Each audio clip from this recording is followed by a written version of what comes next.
Assalamualaikum warahmatullahi wabarakatuh.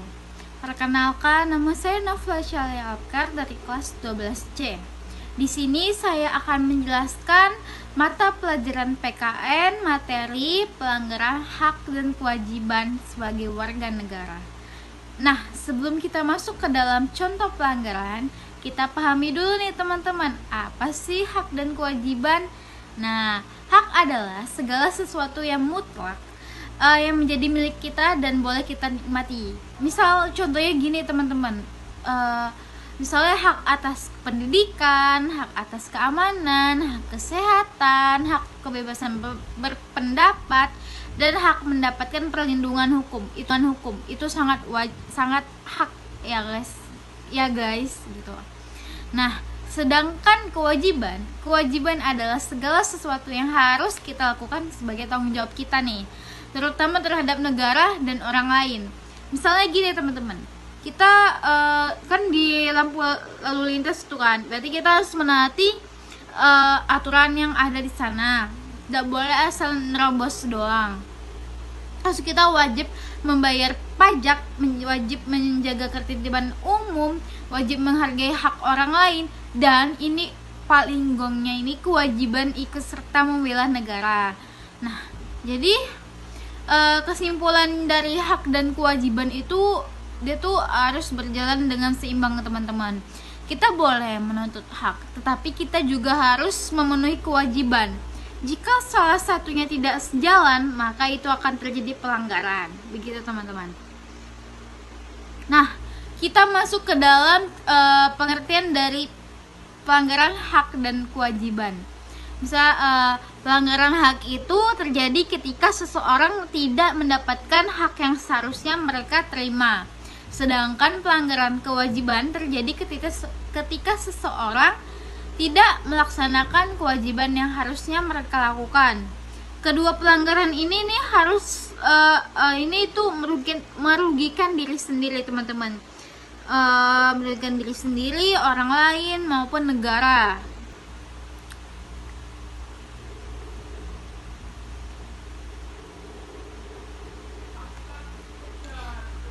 Jadi sederhananya, jadi warga negara itu ialah penduduk sebuah negara berdasarkan keturunan, tempat kelahiran dan sebagainya.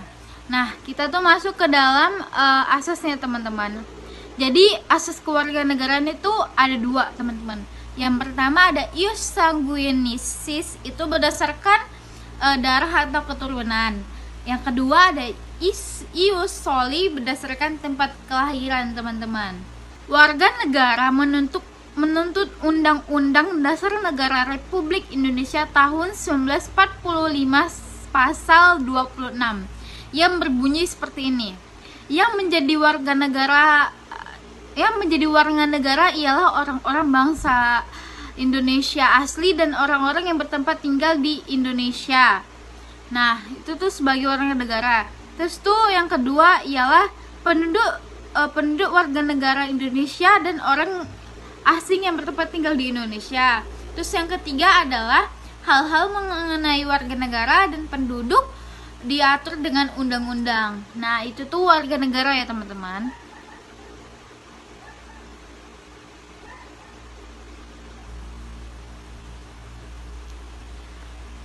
Nah, di sini tuh ada Nah, jadi di sini tuh ada substansi hak dan kewajiban dalam Pancasila. Nah, nilai-nilai Pancasila ini ada 3 teman-teman. Yang pertama ada nilai dasar, nilai instrumental, dan nilai praksis. Nah, gitu. Terus tuh nilai ini tuh berdasarkan sifatnya universal dan tetap dan melekat pada kelangsungan hidup bernegara, teman-teman.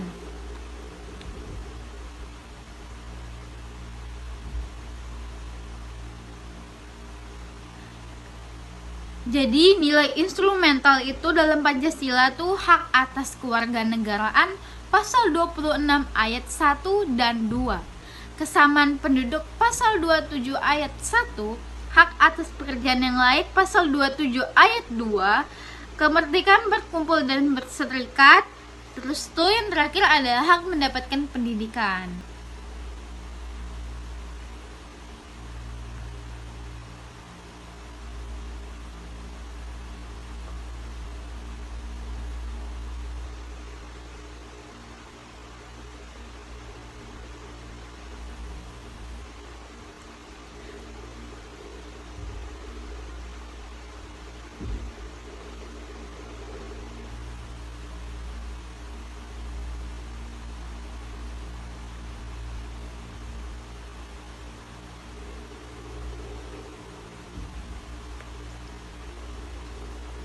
Nah, teman-teman, di sini tuh ada contoh pelanggaran hak warga negara. Yang pertama, tidak mendapatkan pelayanan kesehatan yang layak. Maksudnya gini, teman-teman. Misalnya, masyarakat di daerah terpencil tidak mendapatkan akses puskesmas atau obat. Jadi tuh di situ tuh kayak ya kesehatan di situ tuh kayak nggak dipentingkan banget di situ, jadi maksudnya. Terus yang kedua, ada pembatasan berpendapat di ruang publik. Misalnya gini nih, seseorang dilarang menyampaikan pendapat padahal sudah mengikuti prosedur yang benar. Jadi itu dia tuh tidak boleh, dan dia tuh diabaikan gitu, teman-teman. Lalu yang ketiga, ada diskriminasi dalam pendidikan. Tuh, ada anak yang tidak bisa bersekolah karena faktor ekonomi atau perlakuan tidak adil. Nah, itu tuh harus kita tegaskan ya, teman-teman, di negara kita ini. Terus yang keempat, tidak mendapatkan rasa aman. Contohnya misalnya kekerasan nih, teman-teman. Nah, dia tuh tidak dilindungi oleh aparat hukum. Ya, begitu. Terus yang kelima, ada perampasan hak demokrasi. Nah, itu seperti menghalangi orang untuk memilih dalam pemilu. Jadi tuh orang tuh memilih si A, tetapi si Z ini nggak bolehin kalau misalnya si orang A ini memilih si itu. Begitu ya, teman-teman. Semoga teman-teman paham ya. Nah, selanjutnya ada pelanggaran kewajiban warga negara. Pertama, ada tidak menaati peraturan. Seperti yang saya bilang tadi, itu tuh banyak sekali di Indonesia yang menerobos lampu merah atau memancing keributan di tempat umum. Padahal kita kan bisa kayak berbicara secara baik-baik atau secara kekeluargaan ya. Yang kedua, ada tidak membayar pajak. Nah, padahal pajak itu kan digunakan untuk kepentingan pembangunan negara ya. Itu kan berarti buat kita semua. Nah, itu. Terus ada merusak fasilitas umum. Contohnya mencoret tembok sekolah. Itu kan tidak mencerminkan siswa kan, teman, siswa-siswi gitu. Terus merusak taman kota atau membuang sampah sembarangan. Nah, selanjutnya ada tidak mengikuti kegiatan bela negara. Misalnya dia malas nih upacara, padahal kan itu kan rasa diri kita ya, cinta sama pahlawan gitu ya, menghargai. Terus tuh yang kelima, ada tidak menghargai hak orang lain, misalnya mengganggu teman belajar atau membulinya. Terus ada ini teman-teman.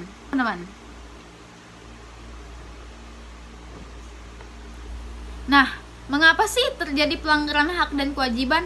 Nah, tuh pertama, teman-teman, tuh ada sikap egois mementingkan diri sendiri. Terus yang kedua, ada rendahnya kesadaran berbangsa dan bernegara. Terus yang ketiga, ada sikap tidak toleran. Terus yang keempat, ada penyalahgunaan kekuasaan. Terus ketidaktegasan penegak hukum. Dan yang terakhir adalah penyalahgunaan teknologi. Kan ini tuh udah semakin canggih ya, teman-teman. Jadi kita harus bijak memainkan gadget, apalagi kan ada banyak medsos ya, teman-teman. Itu kita harus bijak.